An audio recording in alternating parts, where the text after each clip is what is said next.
the Herald Angels Sing was originally titled Hymn for Christmas Day when it was first written as a poem in 1739.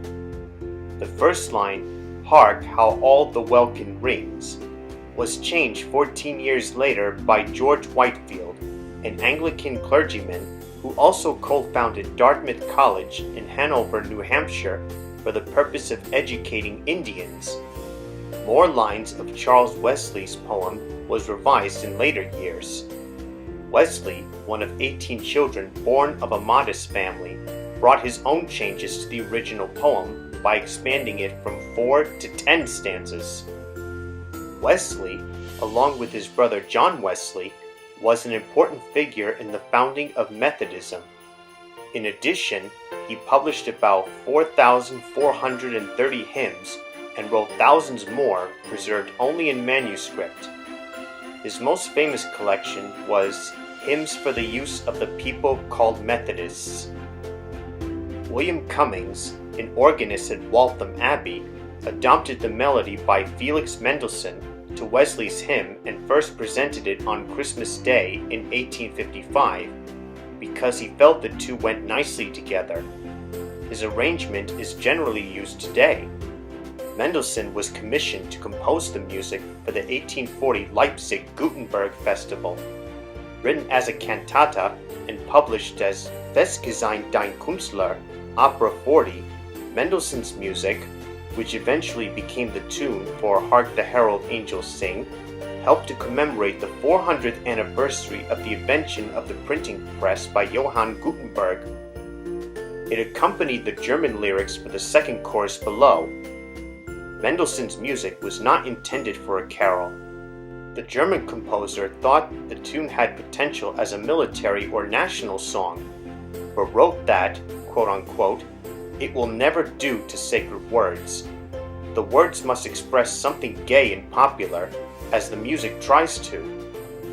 Fortunately for us, Cummings didn't know about Mendelssohn's doubts, and the carol was published in England in 1857, and in the United States a few years later.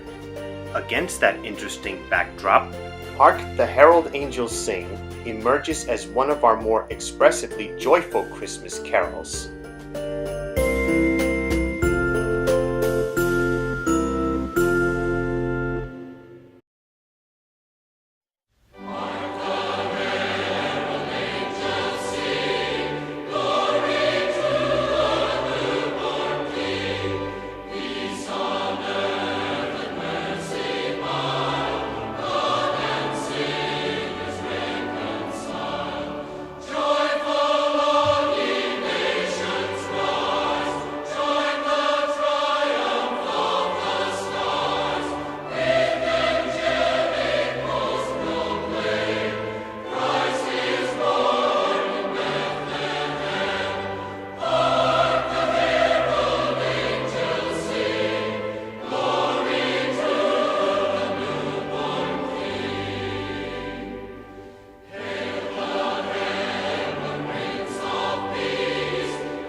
What you just heard was Hark the Herald Angels Sing by the Mormon Tabernacle Choir. As for the next carol, well, let's just say there's a lot of symbolism involved. See you next time, everyone!